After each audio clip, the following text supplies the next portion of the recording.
그럼 우리 역시 마음의 문을 오늘 다시 오늘 말씀을 통해서 내 믿음을 점검하고 이제 하나님과 다시 여주동행하는 가운데 믿음으로 달려갈 수 있도록 하나님 이 시간 나에게 믿음 외에 믿음의 강건함을 더해 주시옵소서라고 사모하면서 우리 하나님 말씀을 살펴보기를 원합니다. 우리 다시 한 번 더 말씀 1절 말씀을 함께 보겠습니다. 우리 에스겔서 1장 1절입니다. 함께 봅니다. 시작. 30째 해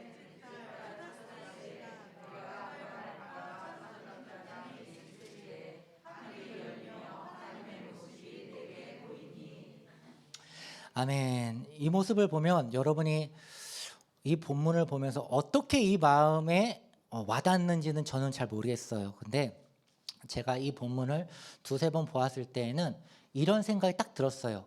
나도 참 에스겔 같은 이러한 체험이 있었으면 참 좋겠다 하는 그러한 소망이 있었어요. 그래서 은근히 하나님한테 진짜 이 세상에 불공평한 금수저와 흙수저 얘기가 있는데 믿음에도 이렇게 좀 불공평한 이런 차별 대우가 있구나 하는 것을 내심 좀 생각하게 되었던 거죠.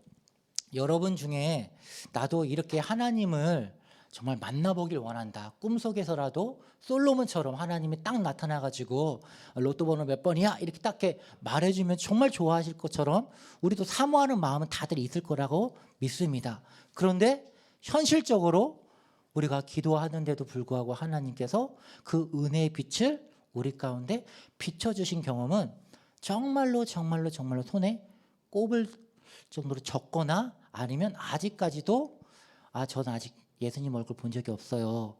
나는 아직 하나님 얼굴 본 적 없어요 라고 마음속에서 고백하시는 분들이 아마 있을 거라고도 생각됩니다. 그만큼 이 에스겔에 이렇게 은혜를 받게 된 이 체험은 모든 믿는 자들이 바라는 소망이고 더 나아가서 예수님 얼굴을 한번 만나는 것은 정말로 영광 중에 영광이 아닐 수 없을 겁니다. 그런데 이 에스겔은 오늘 나오는 이 에스겔은 하나님 정말 보길 원합니다. 제발 만나주세요 라고 기도 안 했어요. 그런데 하나님이 쫙 나타나면서 스포트라이트를 쫙 비춰주면서 내가 하나님이다 이게 나타나는 거예요. 그러니까 이런 걸 보면은 정말로 참 하나님의 마음은 생각은 측량할 수 없이 좋게 말하면 측량할 수 없이 거대하고 속 좁은 뱅댕이 소갈치 같은 제 눈으로 봤을 때는 섭섭합니다 하나님 이제 이런 거죠. 이런 겁니다. 그런 부분에 있는데 우리가 이 부분에 대해서 조금만 더 깊이 묵상해 보면은 그럼 이렇게 질문을 던지면 여기에 아멘 하기도 좀 어려운 질문이 있어요. 거꾸로 말해서 그럼 제 이름이 대인입니다. 김대인. 대인아 그럼 내가 너한테 딱 한번 에스겔처럼 나타내 줄 테니까 그럼 에스겔의 삶과 너의 삶을 한번 바꿔보겠니? 이렇게 말하면 저는 아멘 못할 것 같아요. 왜냐하면 에스겔의 삶이 지금 이제 30살인데 쉽지가 않아요. 이 삶이 결코 해피하지가 않아요. 평온하지가 않아요. 5년 전으로 거슬러 가보면 지금 에스겔의 이스라엘에서 생활하던 그 삶을 적군에 의해서 모든 게 다 초토화되고 포로로 끌려가게 됩니다. 그렇게 끌려와가지고 지금 적군의 나라의 그 성도 아니에요. 그냥 별장. 그 왕이 내가 이제 거할 별장을 원하는데 저희 그발강가가 마음에 드니까 저기에다 별장을 지어야겠다 해가지고 잡아온 포로들로 이제 노동을 시키는 거죠.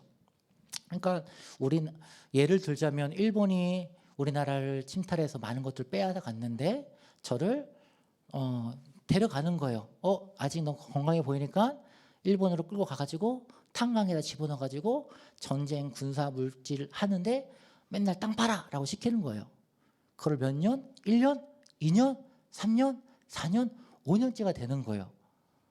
그걸 생각해 보니까 굳이 하나님 얼굴 안 봐도 될 것 같아요. 저는 괜찮아요 하나님 지금도 충분히 사랑하고 괜찮습니다 라는 고백으로 이어지게 되더라고요. 저는 그랬는데 여러분들은 어떠십니까? 원수를 위해서 5년간 모든 것들을 다 섬겨야 된다면, 여러분의 모든 재산을, 여러분의 모든 시간을, 모든 열정을 강압적으로 빼앗겨야 된다면, 그래도 여러분은 아멘 하실 수 있으시겠습니까? 그 대가가 하나님의 얼굴이 짠 보여지면서 하이 이렇게 하면 5년치 월급 끝. 쉽지 않다라는 거죠. 그래서 우리가 이 부분에 대해서 이해할 때 어떤 키워드로 접근해야 되냐? 믿음이라는 것입니다. 예, 이 무거워진 분위기를 좀 상쇄하고자 여러분이 같이 한번 고백했으면 좋겠습니다. 믿음으로 하나님을 바라봅시다. 예, 한 번 더 믿음으로 하나님을 바라봅시다. 예, 그럼 조금만 더 나가서 믿음으로 여주동행 합시다. 할렐루야.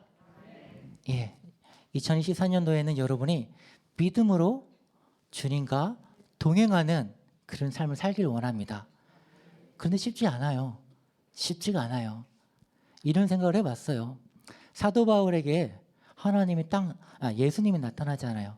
여러분이 잘 알다시피 다메섹 도상으로 갈 때 예수님이 딱 나타나서 바울아 바울아 왜 네가 나를 그렇게 박해를 하느냐 하니까는 주님 누구십니까 하니까 나는 네가 박해하는 예수다 라고 얘기를 합니다. 그런 체험들을 보면은 와 부럽다, 나도 주님을 저렇게 정말 드라마틱하게 만나면 참 좋겠다 하는데, 이런 생각을 한번 해봤습니다. 그 전에 바울이 어떤 인물인가? 결론을 말하자면 예수 믿는 사람들을 잡아 죽이려고 하는 자가 바울이지 않았습니까? 그리고 지금도 그 예수님을 믿는다고 하는 공동체가 저기 있다 해가지고 잡으러 가는 중이지 않습니까? 그러니까 한마디로 말하면 죽일 놈이지 않습니까? 정말로 그렇지 않습니까? 여러분이 왜 웃으셨는지 모르겠지만 제가 보는 관점에서는 나쁜 사람입니다, 사도 바울은. 그런데 예수님께서도 그걸 아신 겁니다. 사도 바울이 나쁜 겁니다. 너무 나쁜 놈이기 때문에 그냥 말하면 안 듣습니다. 그래서 짠 나타나가지고 예의 보지 말아라 하면서 눈을 깜깜하게 장님을 만들어 버리죠. 그런 체험이 있고 나서야 바울이 제가 잘못했습니다 엎드리고 하나님께 나아가서 우리가 알고 있는 사도 바울의 그 행적을 우리가 그렇게 걸어가는, 주님과 동행하는 모습을 알게 됩니다. 무슨 얘기냐? 완악한 사람에겐 하나님께서 정말 돌이키는 최후의 방법이 바로 그렇게 강력한 임팩트가 있는 만남의 은혜를 허락해 준다라는 것이죠. 다른 말로 하자면 우리 가운데 그러한 임팩트가 이렇게 없는 만남이 있다면 우리는 그럼 착한 겁니다. 누구보다 최소한 사도 바울보다는 착한 사람인 것입니다. 그러니까 여러분, 우리가 집중해야 될 것은 나도 이런 놀라운 체험 부럽죠. 그런데 그보다 더 본질적인 부분은 하나님과 여주동행하는 가운데 나도 믿음의 눈으로 주님과 동행하는 그 하루하루의 싸움에 우리 여기에 집중하고 여기에 우리가 은혜 받고 나눌 수 있기를 소망합니다. 예, 그럼 오늘 말씀을 조금만 더 나아가 보도록 하겠습니다.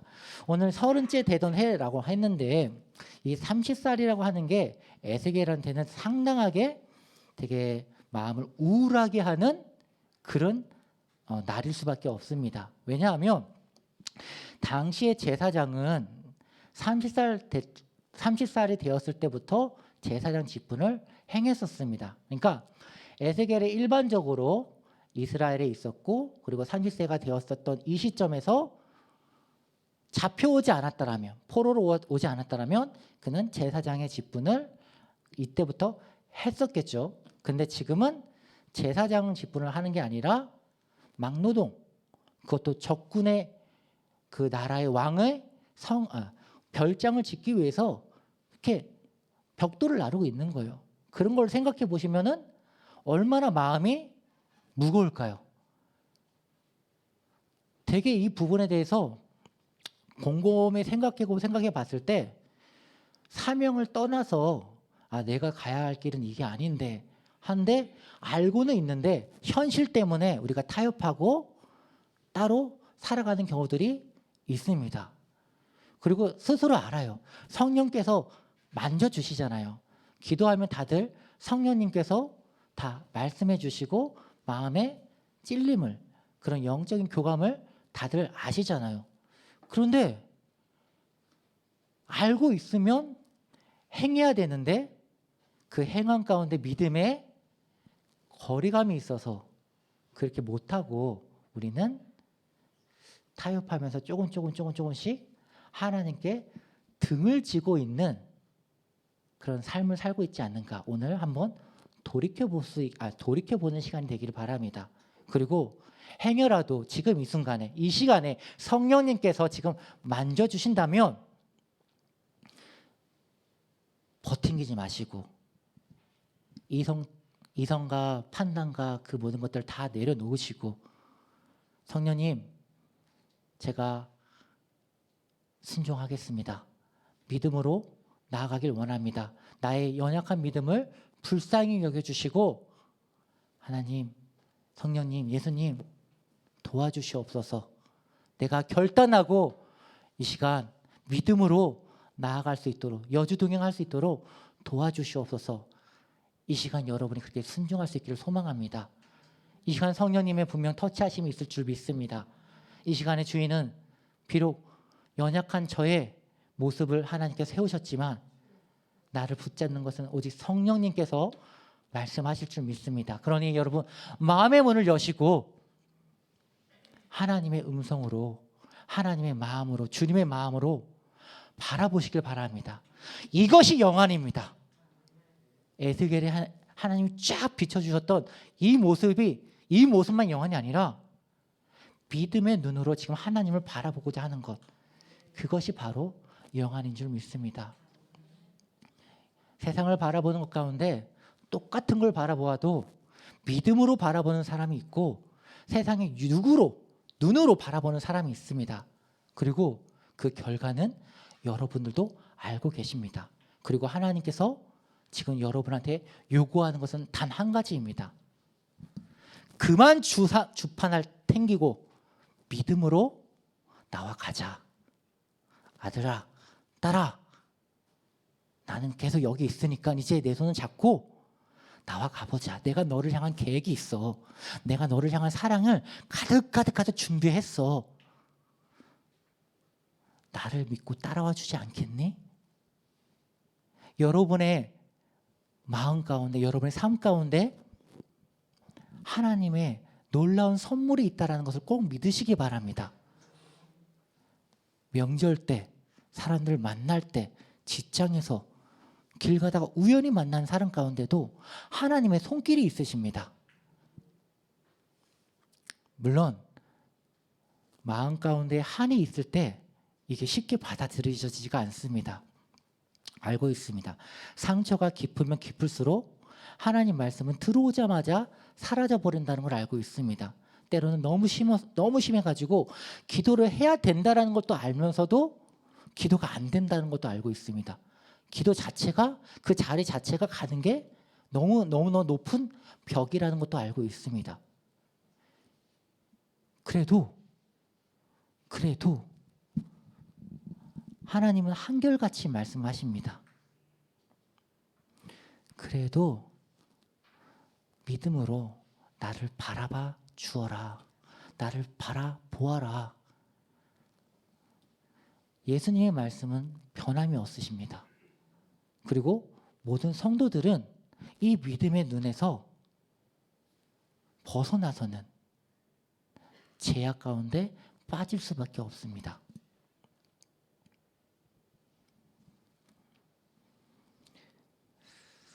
주여,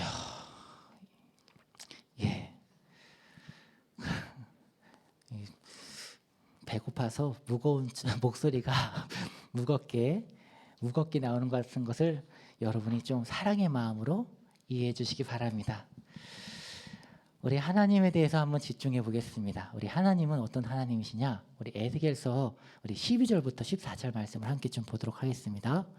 에스겔서 1장 12절부터 우리 함께 말씀 봅니다. 시작. 영이 어떤 쪽으로 가면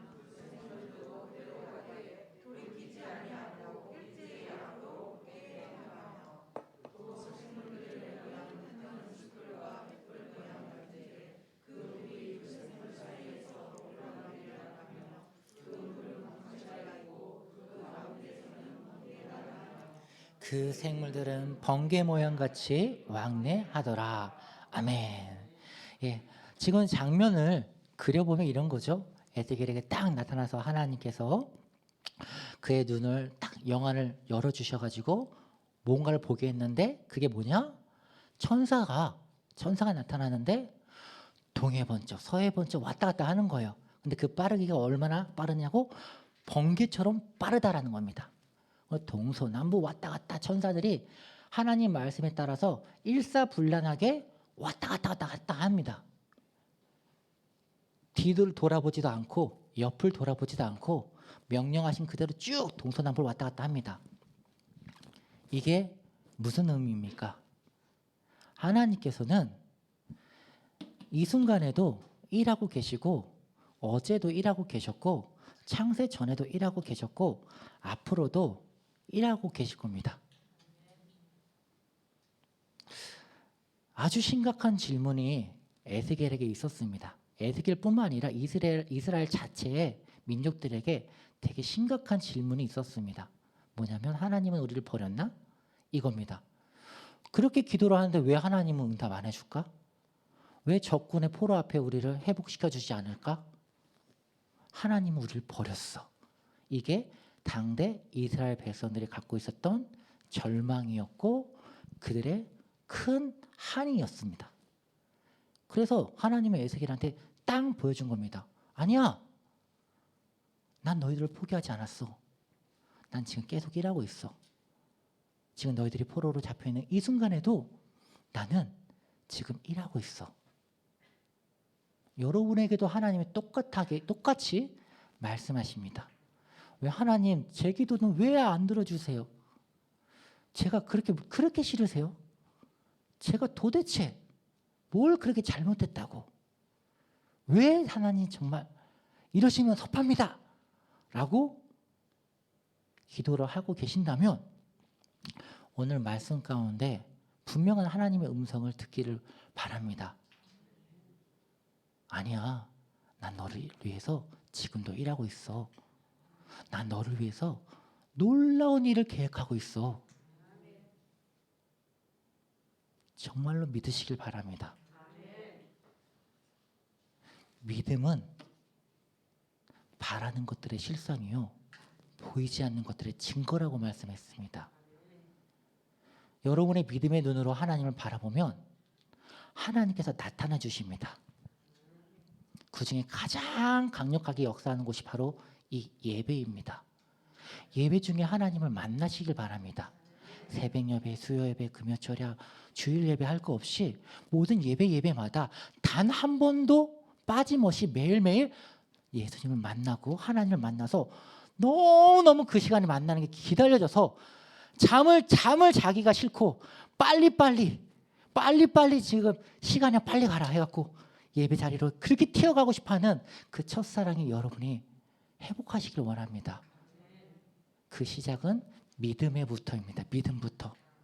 히브리서 11장 6절 말씀 보면 뭐라고 말합니까? 하나님은 반드시 있다. 그것을 믿는 자에게 하나님께서 어떻게 하신다고 하십니까? 만나주신다고 합니다. 하나님을 반드시 찾는 자, 그 찾는 자에게 하나님은 만나주신다고 약속하셨습니다. 그냥 예배에 나오지 마십시오. 사모함을 갖고 나오십시오. 믿음으로 나오십시오. 믿음이 없이 나왔다면 와서 기도하십시오. 하나님, 지금 내 마음 상태 아시죠? 하나님, 저 오늘 하루 보셨죠? 그래요, 오늘 하루 망쳤습니다. 근데 하나님, 이 예배 자리 가운데 부디 회복시켜 주시옵소서. 믿음으로 바라보게 하여 주시고 믿음으로 말씀 듣게 해주시고 믿음으로 찬양하게 해주시고 믿음으로 기도하게 해주시옵소서. 성령님 붙잡아 주시옵소서. 그리하여 오늘 이 예배를 통해 하나님이 나를 보며 웃어주시고 제가 하나님의 기쁨이 되길 원합니다. 제가 하나님의 자녀가 되길 원합니다. 우리의 모습은 마땅히 그렇게 회복되어야 될 줄 믿습니다. 그리고 오늘 이 시간 우리가 찬양하는 가운데 말씀을 듣는 가운데 예배하는 가운데 기도하는 가운데 성령께서 반드시 역사해 주실 줄 믿습니다. 회복시켜 주실 줄 믿습니다. 여러분이 회복되면 여러분의 가정이 변화되어지고 여러분이 가는 곳곳마다 하나님의 역사와 나라가 함께할 줄 믿습니다. 우린 그렇게 디자인되어졌습니다. 우리는 그렇기 위해서 구원을 받았습니다. 먼저 우리가 하나님의 그 은혜 자리로 불림을 받았습니다. 우리를 통해 하나님의 하실 위대하신 일을 기대하시길 바랍니다. 믿음의 눈으로 보면 나를 향한 하나님의 계획이 보일 줄 믿습니다. 나아가십시오. 나아가십시오. 하나님의 성경을 보면 많은 요구들을 기록한 것들이 있습니다. 근데 다 하나같이 이성과 반대되는 명령을 내립니다. 하나님은 전쟁을 할 때 소수를 가지고 싸웁니다. 하나님은 치료를 할 때 엉뚱한 약이 아니라 엉뚱한 얘기를 합니다. 나만 장군 얘기 아시지 않습니까? 문둥병에서 치료받으려면 어떻게 해야 됩니까? 약 먹어야죠. 문둥병에 치료되는 어떠한 효과가 있는 그런 약으로 치료를 받아야죠. 나만 장군 말처럼 요단강 그 똥물 말고 정말 자기네 깨끗한 그런 강에 가서 씻던가. 그게 합당한 거죠. 근데 아니래요. 요단강 가서 7번 씻어라. 다 해라. 분명 여러분 가운데 오늘 하나님의 말씀 가운데 도전이 있을 겁니다. 원래 하나님 말씀에 항상 도전이 있습니다. 그 도전의 핵심은 본론은 이겁니다. 야, 너 끝까지 네 생각대로 할래? 아니면 내가 말하는 데 순종해 볼래? 결론은 이겁니다. 어떻게 하시겠습니까? 이 시간 성령님께서 여러분을 만져주신 줄 믿습니다. 생각나게 하시는 걸 믿습니다. 나 쟤 정말 싫어요. 나 정말 저 사람과 말도 하기 싫어요. 상종하기도 싫어요. 아시잖아요. 내 마음 아시잖아요. 저것만 말고 제가 딴 건 다 할게요. 저것만 말고요. 하나님. 여러분, 믿음으로 기도하시고 그것조차도 내려놓는 은혜가 있기를 바랍니다. 물론 내가 할 수 없습니다. 한국 사람의 DNA가 이게 보통 독한 게 아닙니다. 그냥 간단하게 웃자고 하는 얘기인데요. 등산객이 산에 올라가다가 쭉 독화살에 맞았습니다. 일반적으로 보통 사람들이라면 내가 독화살에 맞았으니까 화살을 빼고 독이 퍼지지 않도록 응급처치를 해야 되는 게 일반적인 사고를 가진 정상적인 사람일 것입니다. 그러나 한국의 DNA가 강한 사람들일수록 화살에 딱 맞은 순간 제일 먼저 생각하는 것은 어떤 놈이 날 쐈을까? 이 생각을 합니다. 웃으신 분들은 뭔가 좀 그렇습니다. 회개할지어다. 어쨌든 할렐루야. 여러분, 독화살에 맞았으면 빼야죠. 제일 중요한 건 어떤 놈이 날 쐈냐가 중요한 게 아니라 빼고 독을 빼는 게 중요한 거잖아요. 근데 한국 사람들은 정말로 독하기가 전 세계 넘버원입니다. 그래서 속담 중에도 속담이 아니죠. 그냥 하는 말 중에 이런 말도 있잖아요. 너 죽고 나 죽자. 다른 나라 사람들은 이 말 이해 못해요. 너 죽고 나 살자. 이게 다른 사람들의 일반적인 생각인데 한국 사람들은 너 죽고 나 죽자예요. 이게 얼마나 무서운 말입니까? 신앙생활도 이렇게 하면 안 되지 않습니까? 내 안에 독화살이 빡 박혀가지고 독이 있으면 살기 위해서 독을 빼야죠. 미워하는 독이 박혔으면 미워하는 독 빨리 빼야죠. 원망하는 독이 박혔으면 원망하는 독 빼야죠. 왜 계속 그걸 품고 독을 가득 해가지고 왜 스스로 죽고자 하십니까? 빨리 빼야죠. 빼고 성령의 약을 발라야죠. 당연한 거죠. 근데 왜 그렇게 안 하십니까?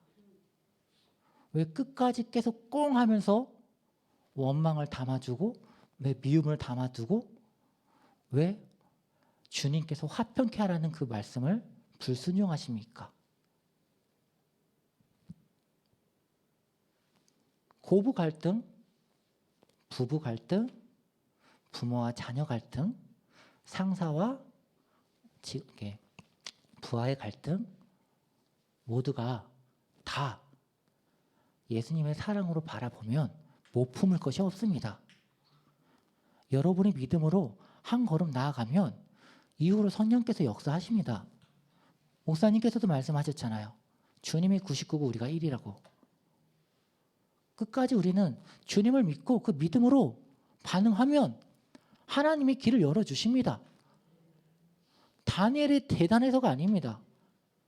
하나님을 향한 다니엘의 그 악망함, 내가 하나님 앞에 뭔가 정말 순결하고 싶어요. 정말 하나님 앞에 우상의 제물로 나를 흠잡고 싶지 않아요. 그 믿음으로 말을 하니까 하나님이 환관장의 마음을 바꿔주시지 않았습니까? 하나님은 우주를 다스린다고요. 하나님은 기도를 통해서 해도 멈추게 하고 달도 멈추게 하신다고요. 믿음으로 나아가길 원합니다. 묶여있는 거 풀어버리시고 이 땅에서 풀고 하늘에서 풀리는 그런 은혜가 여러분 가운데 있기를 바랍니다. 그러기 위해서 무엇을 결단해야겠습니까? 성령님께서 이미 다 주여 말씀하신 줄 믿습니다. 순종하십시오. 순종하십시오. 우리가 한번 영의 눈을 열어야 된다는 게 얼마나 중요한지 한번 열왕기하 말씀 6장 우리 13절부터 한번 좀 말씀을 보기를 원합니다. 열왕기하 6장 우리 13절부터 우리 20절까지만 함께 보겠습니다. 열왕기하 6장 우리 함께 말씀 봅니다. 시작. 왕이 이르되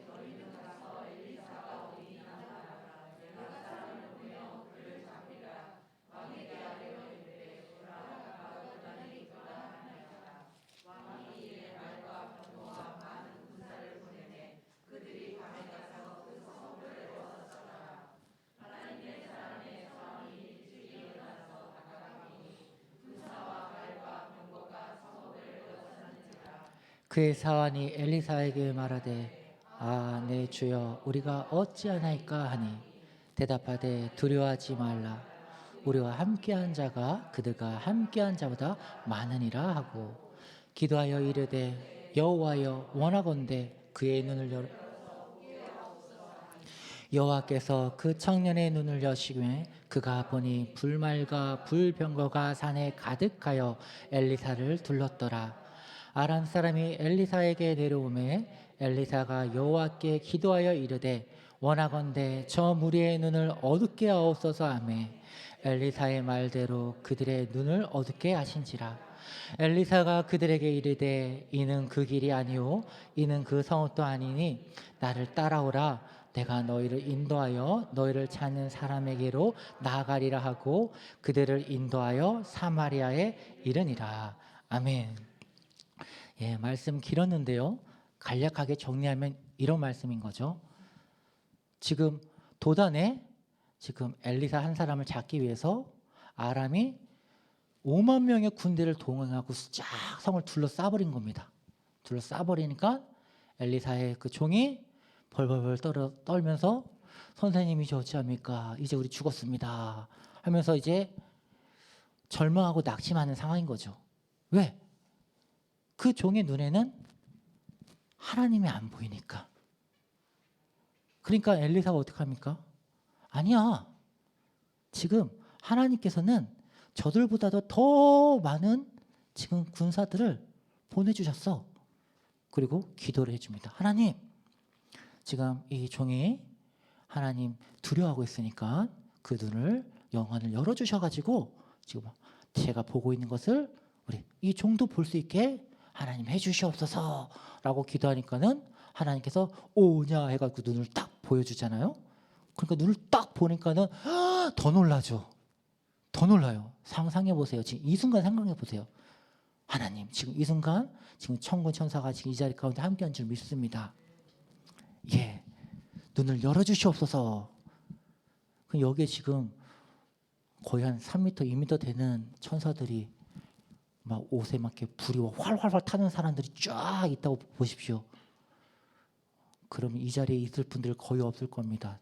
다들 막 뒤집어져 가지고 무서울 겁니다. 이거는 어디까지나 한 발 걸쳐서 얘기하니까 이렇게 우리가 평안한 마음으로 볼 수 있는 거지, 정작 실제 우리가 그 자리에 가게 된다면 이건 상상치도 못할 두려움입니다. 이 종이 몰라서 그랬겠습니까? 사람이 당황하거나 너무 큰 자기가 감당하지 못할 두려움에 직면하게 되면은 본능적으로 움츠러들 수밖에 없고 생각이 멈춰버리게 됩니다. 안타깝지만 육의 사람들이 이렇게 살아갈 수밖에 없다라는 것이죠. 근데 영의 사람들, 믿음으로 살아가는 사람들, 영 안으로 하나님이 보는 것을 보면서 그분을 바라보시고 그분의 계획하신 것 가운데 집중하고 믿음으로 나아가는 사람들은 달라요. 보이는 문제에 쫄지 않아요. 그 너머에 살아계신 하나님을 바라보시고 그것조차도 주관하시는 하나님의 주권 가운데 오히려 마음이 담대함으로 나아갑니다. 여러분에게 이러한 은혜가 이 시간 있기를 소망합니다. 환경에 주눅드는 것이 아니라 결단코 칼과 사망의 위협 가운데서라도 주눅들지 않고 주께서 나와 동행하시니 나는 아무런 문제 없어. 나는 하나님만 바라보면서 갈 거야. 주님이 가라고 했어? 그럼 갈 거야. 주님이 멈추라고 했어? 멈출 거야. 주님이 뒤돌아가라고 했어? 뒤돌아갈 거야. 결단하며 나아가는 저와 여러분이 되기를 소망합니다. 한 가지만 더 바라기는 여기에 성령님의 은혜로 나아갈 수 있기를 소망합니다. 인간적인 성품이 참 착해서 말하면 잘 순종하시는 분들도 있습니다. 근데 하나님의 일은 그런 인간적인 어떤 성품에 그게 주가 돼 갖고 움직이게 되면 그 잠시 그 순간은 잘 되어 보이는 것 같지만 실제로 나아가서 시간이 흐르고 나면은 결국은 자기 우상, 자기 교만, 분쟁과 시기와 다툼 여기에 빠지게 됩니다. 하지만 성령님의 인도하심에 따라서 성령님의 감동으로 성령님이 주시는 때에 따라서 성령님 앞에 무릎 꿇고 그분의 주시는 힘으로 나아가시게 된다면 모든 것들이 합력하여 선을 이루게 되고 나뿐만 아니라 나와 만나는 모든 사람들이 함께 살게 되는 놀라운 역사가 함께하게 되어집니다. 이것조차도 내려놓는 은혜가 함께하길 소망합니다. 결국 무엇입니까? 여주동행입니다. 여주동행하기 위해서 오늘 우리가 집중해야 될 것은 무엇입니까? 믿음으로 나아가자는 것입니다. 그렇게 나아갔을 때 하나님께서는 하나님의 하나님 되심을 여러분 삶 가운데 나타내 주실 것입니다. 우리가 사무엘상 5장, 6절, 6장, 7장 그런 내용을 보면은 우리가 유명한 언약궤 얘기가 나옵니다. 블레셋에서 언약궤를 이스라엘의 언약궤를 이제 빼앗아 갔죠. 둘이 나라가 전쟁을 했는데 이스라엘이 지게 되면서 블레셋이 이제 언약궤를 자기 나라로 가지고 갔습니다. 그리고 가져갔는데 자기들이 섬기는 그 다곤 신상에 같이 놔두고 나니까는 어떻게 됐습니까? 다곤 신상이 맞습니다. 부서졌습니다. 성경을 잘 배우셨습니다. 예, 부서지고 또 그래서 다시 한 번 더 처음부터 부서진 건 아니죠. 처음에 넘어졌죠. 그러고 나니까 이제 되게 재미난 모습이 상상해 보십시오. 넘어진 걸 어떻게 해야 됩니까? 다시 일으켜 세워야겠죠? 누가 일으켜 세웠습니까? 사람들이. 신이 넘어졌는데 사람이 일으켜 세운다라는 되게 역설적인 우스꽝스러운 모습인 거죠. 다음 날 되니까는 이제 아예 팔이 손이 다 잘리게 되고 이제 산산조각 나는 모습을 보게 됩니다. 참고로 성경에서 손이라고 하는 단어는 권능, 능력을 상징하는 그런 의미가 있습니다. 그러니까 다곤신상 너희들이 믿는 그거는 다 의미 없어, 능력 없어. 그런 걸 상징적으로 보여주는 것이죠. 그러고 나서 이 언약궤의 이동이 참으로 재밌습니다. 가는 곳곳마다 블레셋을 전부 다 초토화시킵니다. 전염병으로 다 물리쳐버리고 망하게 합니다. 결국 블레셋 사람들이 한복합니다. 아, 도저히 우리랑 안 맞아. 안 맞으니까 이제 보내버리고 베스메스로 가고 결국 나아가서 이제 예루살렘 성으로 돌아오게 되죠. 중요한 거. 언약궤를 누가 갖고 온 겁니까? 하나님이 스스로 가신 겁니다. 이것이 주는 교훈은 결론만 말씀을 드리자면 언약궤 자체에 두 가지 상징적인 의미가 있습니다. 하나는 하나님의 임재, 우리가 잘 알고 있죠. 언약궤는 하나님의 임재를 상징합니다. 또 다른 하나는 회개, 너희들 자체를 깨닫고 회개하라라는 그 의미가 있습니다. 언약궤에는 세 가지가 있죠. 어떤 거가 있죠?